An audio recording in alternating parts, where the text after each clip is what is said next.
This mid-morning, let's break free from the stigma of suffering with a new perspective. The word suffering is a poor translation of the Pali term dukkha. When we translate it as suffering, because of the idiosyncrasies of the English language, it sounds vulgar and grotesque and over the top, like a Michael Bay summer action blockbuster. But actually, dukkha can translate as to something far more subtle than suffering. The contemporary Theravadan scholars translate it as stress. Ask a biologist, they will tell you there are many categories of stress. There are circumstantial stressors, there are physical stressors, there are interpersonal stressors, there are mental stressors. Despite the ravings of the pseudo-intellectuals, there is no benefit to be had from ranking stressors. We evolved, all complex life form on this planet evolved to recognize stressors that we might react to them strategically. Why? Why? Because it is necessary for survival.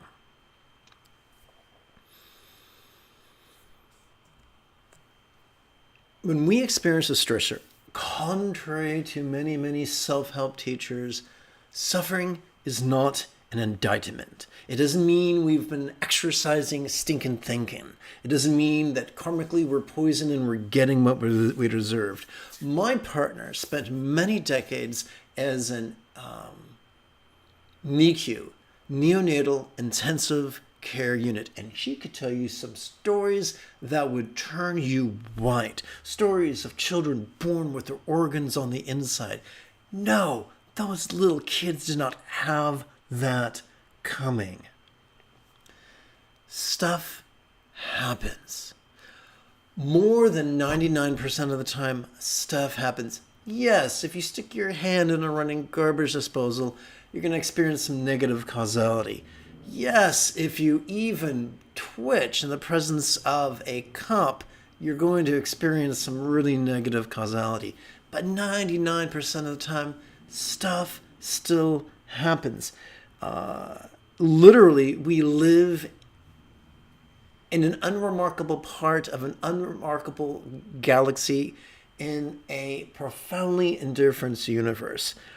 Poetically, the astrophysicist Neil deGrasse Tyson is fond of saying the universe is trying to kill us. So stuff is going to happen. Now, you and I and everybody else might not have a Harry Potter-esque magic wand that we can use to bibbidi-bobbidi-boom, make all suffering go away ever, and make all trolls pull their heads out of the warm, dark place they keep them. No. But each of us has the capacity to take whatever stress life throws at us and make it worse. How do we do that? By living in resistance to the present moment. By taking our beneficial survival instincts and transforming them from occasional tools to the defining properties of our life. And that's a bad problem. So, for instance, it's great to have a car. Car is a wonderful tool, but if the car is our center of our life, we're going to have an off-balance life. Similarly, the impulses to the fundamental duality of the Buddha taught was the duality of shoving and reaching, pushing and pulling. Now, occasionally, that is splendid, but constantly, that's exhausting. The liberation Buddha offers us is freedom from the exhausting habit of living in resistance to the present moment. Now, you might say, dude, I don't want to be a doormat. Who does? So here's the cool thing.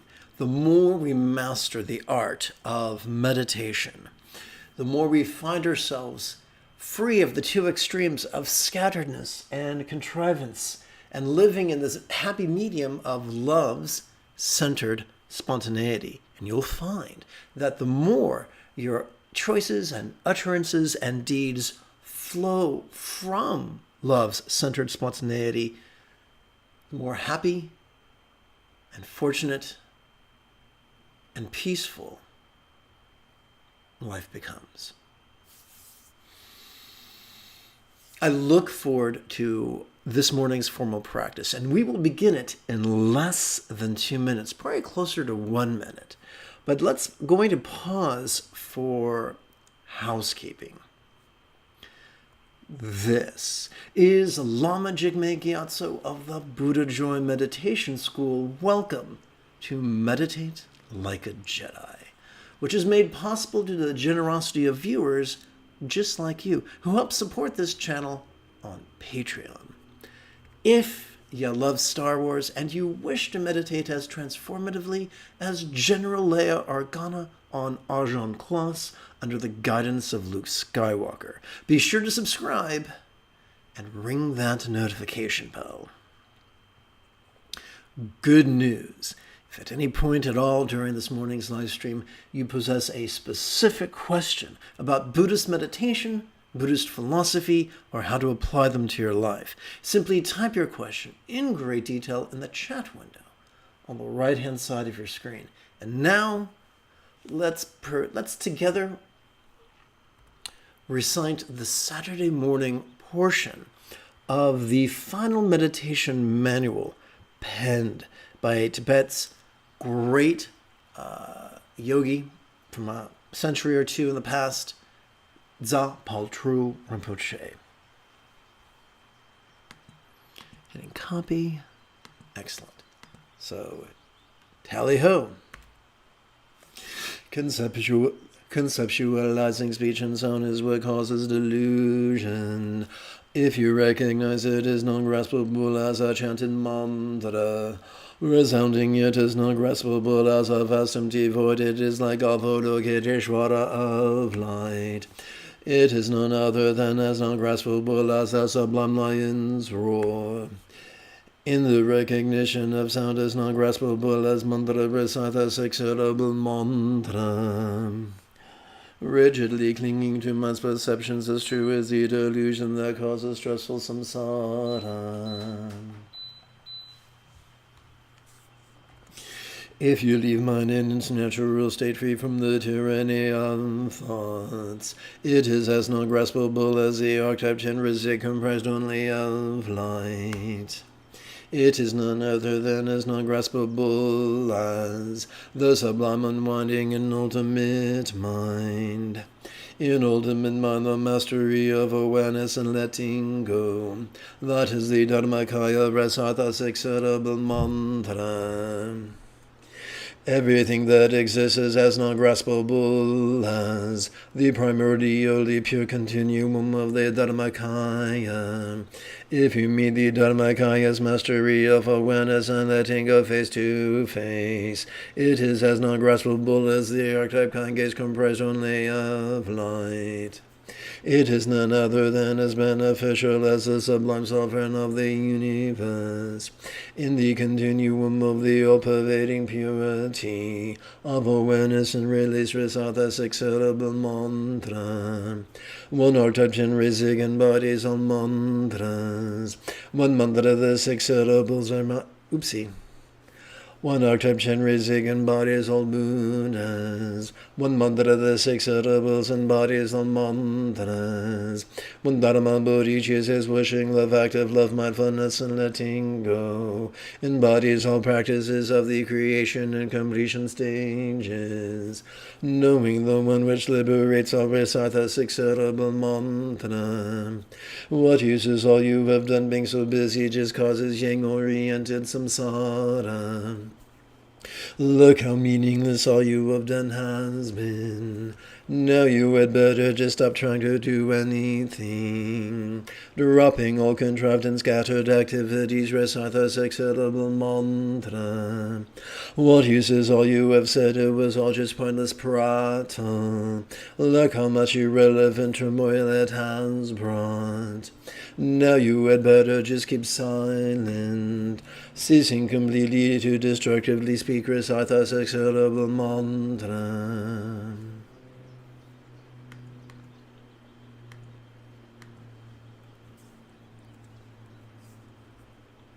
Come on, machine, don't be that way. Okay.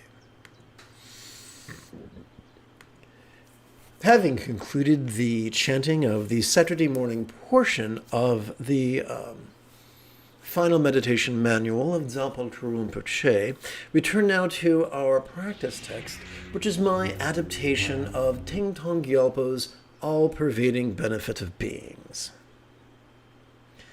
Translated from the Tibetan by Bokar Rinpoche, translated from the French by Christine Boucher, adapted and amplified by yours truly. Let's begin by exercising the neural pathways responsible for both empathy and enthusiasm. Ooh, one moment here. Let's see if we can fix this bad boy. Let's hit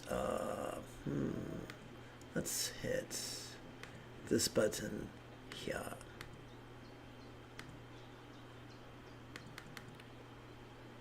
That's much better. Together, let's chant. May I liberate all beings from the tyranny of hating, craving, and clinging by relying on the Buddha's example, instructions, and students. May I liberate all beings from the tyranny of hating, craving, and clinging by relying on the Buddha's example, instructions, and students. May I liberate all beings from the tyranny of hating, craving, and clinging by relying on the Buddha's example, instructions, and students.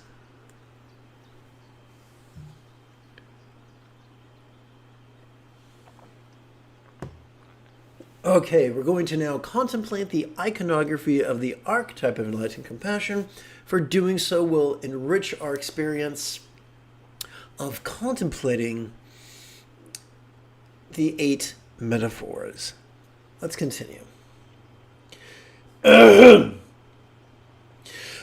myself and all beings of the universe, of white lotus and moon disk, on them the syllable free from which appears so noble Chenrezig. His clear and white body emits 5 colored rays. He smiles and looks upon us with compassion. His 4 hands the inner 2 all joined. The outer to the right holds a crystal mother, the left a white lotus. Garments and jewels adorn him, and to skin of light covers his shoulder. To his back an immaculate moon disk he gathers the essence of all refuges. One moment.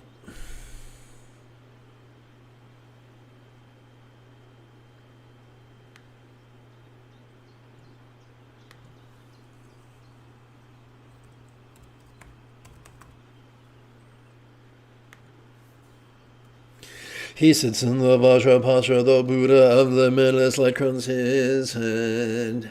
Now, what I like to do now is to practice what one of my students refers to as enlightened fitness. I describe it as blending recitation with geriatric step-back squat thrusts. You don't have to do it with me, but you're welcome to if you wish.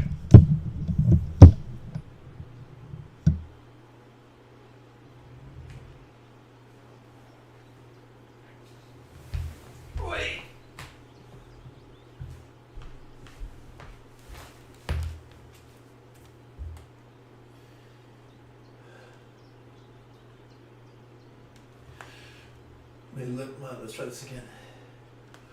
Lord, white in color, unstained by faults, a perfect Buddha adorning your head. You look upon all beings with eyes of compassion. Chin raising, we bow to you. Lord, white in color, unstained by faults, a perfect Buddha adorning your crown. You look upon all beings with eyes of compassion. Chin raising, we bow to you. Lord, white in color, unstained by faults, a perfect Buddha adorning your crown. You look upon all beings with eyes of compassion. Shinra is a great bow to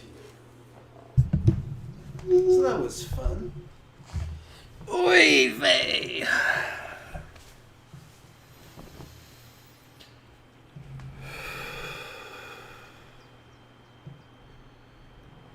Okay.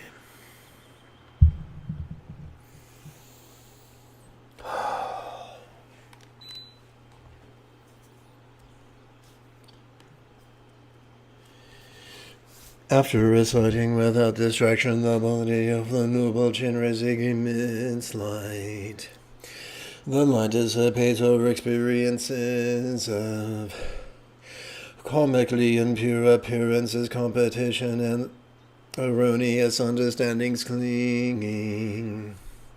May the outer world become as fortunate as the pure land of bliss. So let's make this a little bit easier to understand. Let's put this jealousy and pride.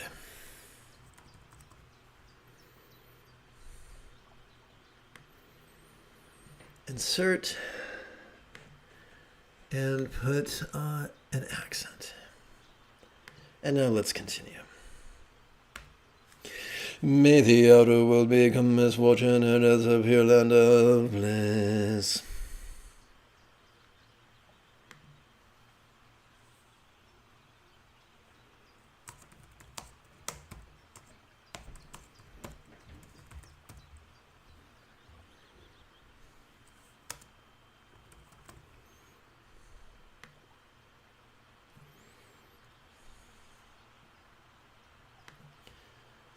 Okay, take two.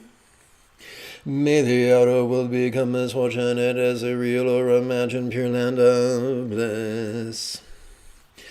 With each inhalation, may the body, speech, and mind of all beings become as healthy, loving, and wise as the body, speech, and mind of the archetype Lord Chinrezig. With each exhalation, may appearances, sensations, sounds, and cognitions feel as non-graspable as if they were united in emptiness.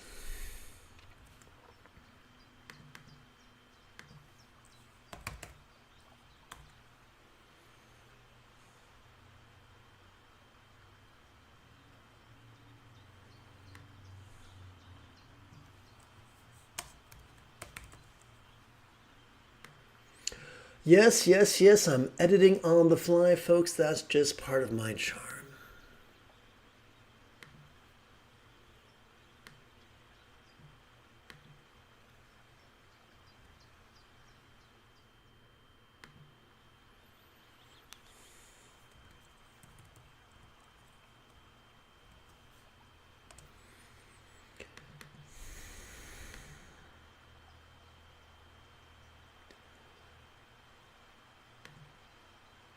Okay, so let's continue chanting from the top. With each exhalation, may appearances, sensations, sounds, and cognitions feel as non-graspable as if they were one in their empty nature. We continue with Tokal's loving leapfrog over our competitive tendencies, which are obstructions to omniscience. May each mind or Jita be as wise as the Buddha's mind. May each mind or Jita be as wise as the mind of a real or imagined Buddha.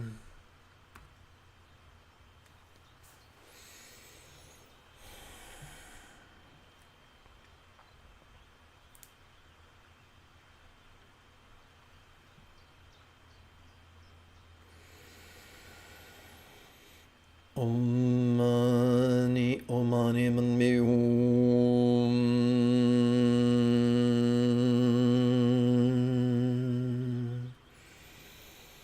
Om Mani Padme Hum.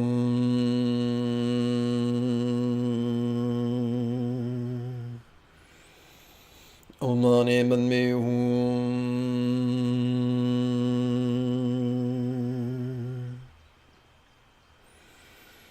Om Mani Padme Hum.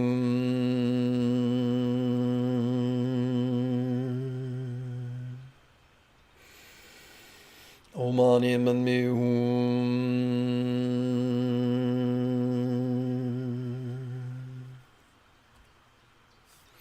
May all relationships, communication, all speech be as loving as a real or imagined Buddha's voice embodied by a full of Maha Mantra.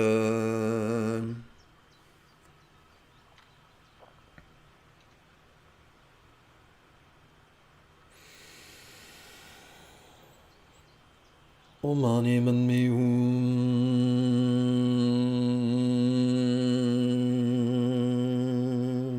If you've just joined us, welcome aboard. The moment you have a specific question about Buddhist meditation, Buddhist philosophy, or how to apply them, simply type your question in great detail in the chat window on the right-hand side of the screen.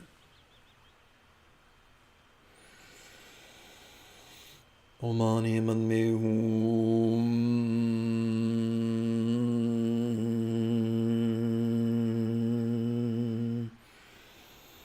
Om Mani Padme Hum.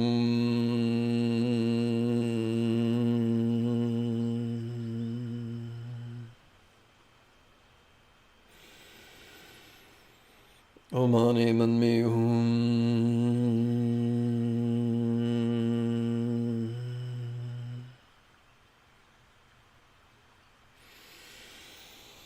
Om Mani Padme Hum.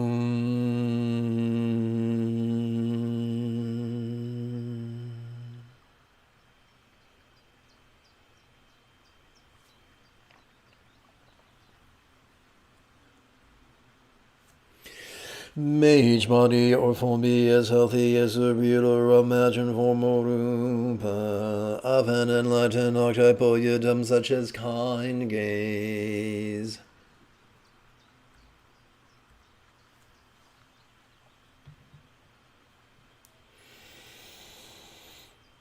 Om Mani Padme Hum.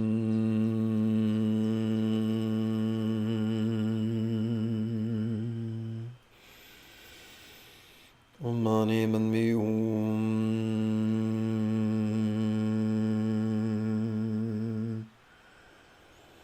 Om Mani Padme Hum.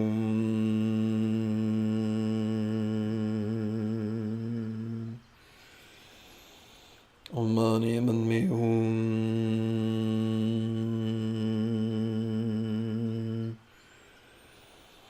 Om Mani Padme Hum.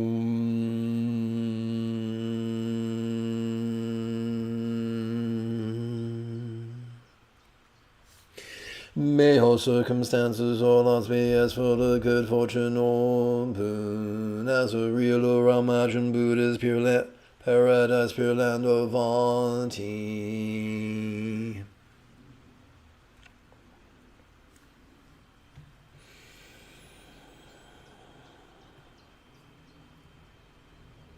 Om Mani Padme Hum.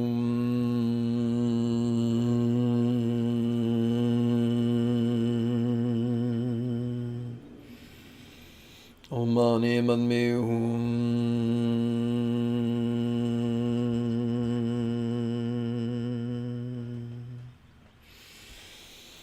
Om Mani Padme Hum.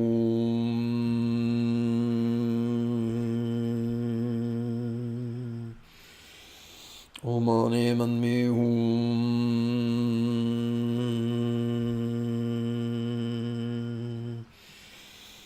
Om Mani Padme Hum.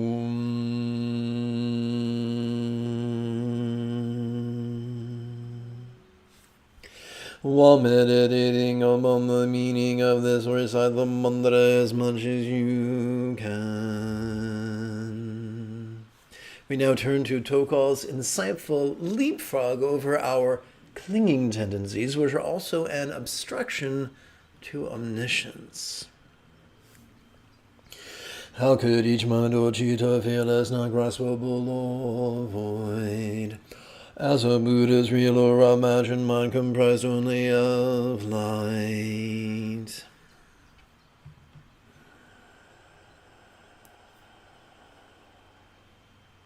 Om Mani Padme Hum.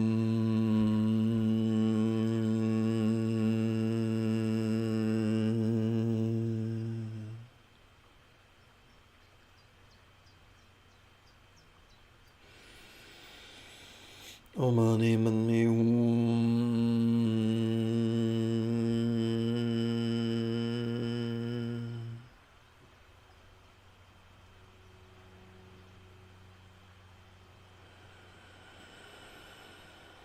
Om Mani Padme Hum.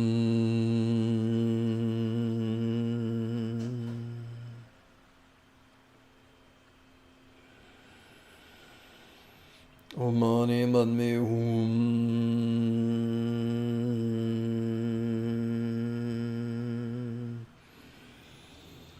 Om Mani Padme Hum.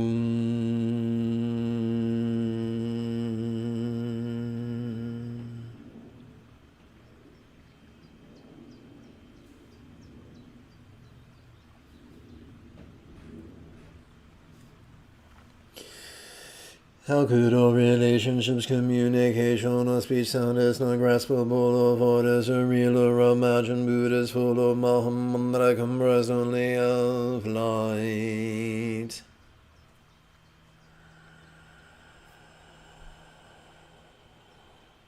Om Mani Padme Hum.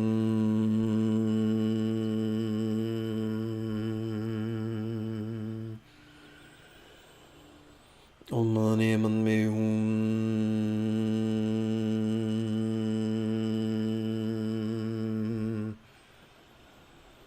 Om Mani Padme Hum.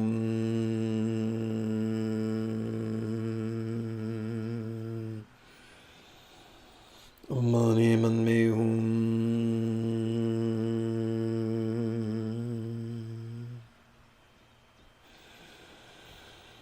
Om Mani Padme Hum.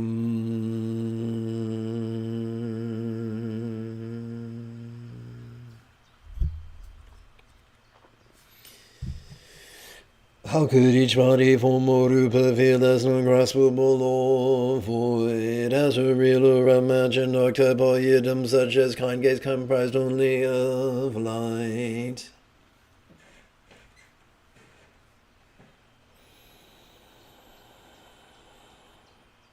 Om Mani Padme Hum.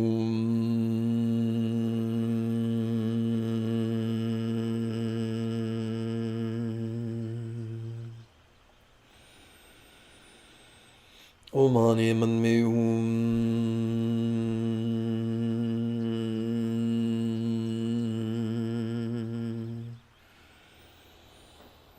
Om Mani Padme Hum.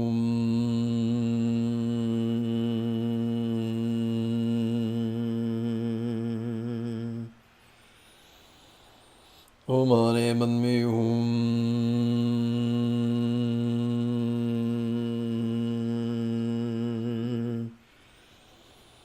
Om Mani Padme Hum.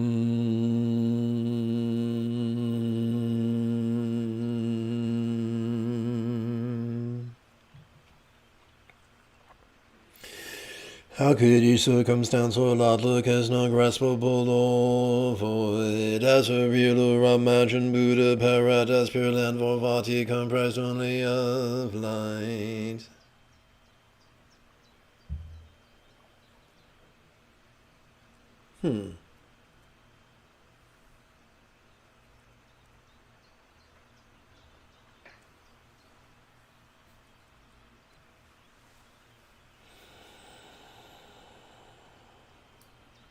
Om Mani Padme Hum.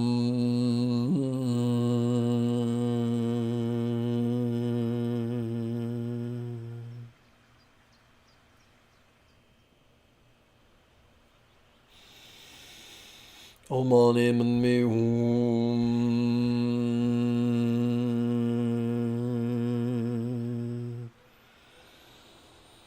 Om Mani Padme Hum.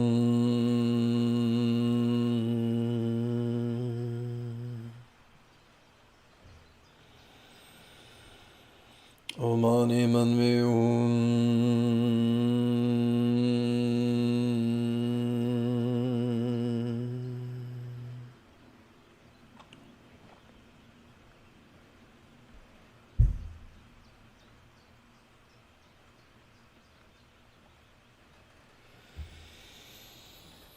Om Mani Padme Hum.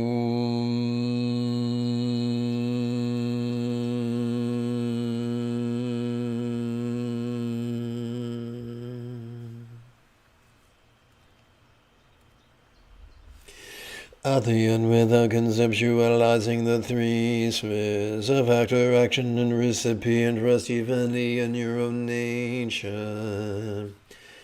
We now come to mindfulness meditation, which are known by many names, such as Zen, Chan, Dhyana, Mahamudra, Mahasandhi, Ati-yoga, Dzogchen, and Trekcho. The practice is easy. How do we practice mindfulness? Not through active concentration, but by its opposite, mere perception, practiced vulnerably, passively, viscerally, and randomly. During each inhalation, we silently and mentally recite the demonstrative pronoun, this. And we can notice sight, sound, sensations, flavors, scents, and the like, including emotions, intentions, thoughts, memories, and imaginings. What are we to do with such experiences? We meditate upon them. And how do we do that? During each exhalation, we are already wired to mentally release as we physically relax. So as we inhale, we silently and mentally recite this.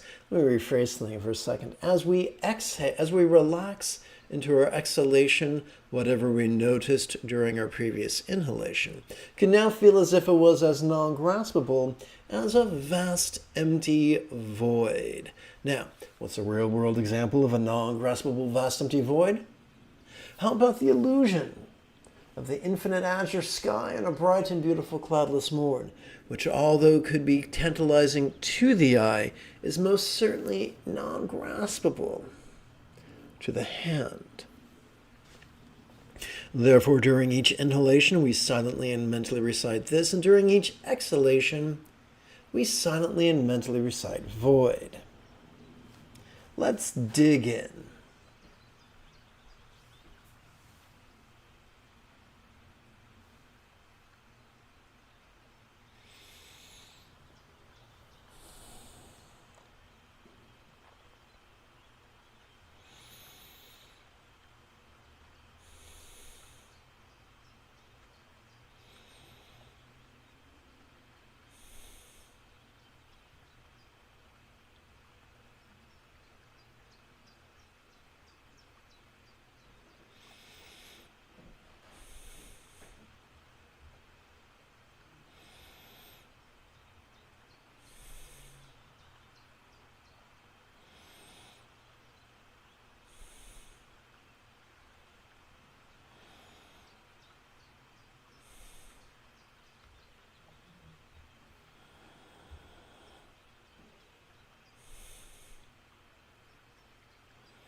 Let us seal our meditation with a bit of chanting.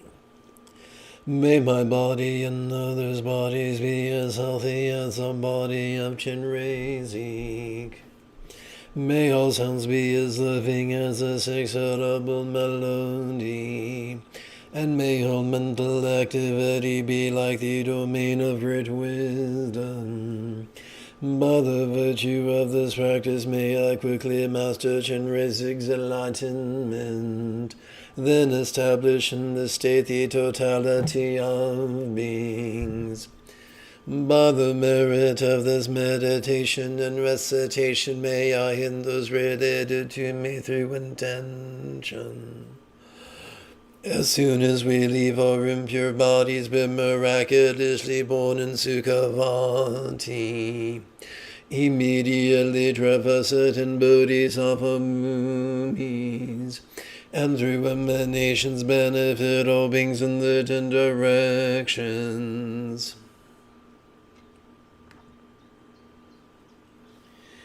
If you feel that I have earned it, you could type something in the chat window. You could give this live stream a thumbs up.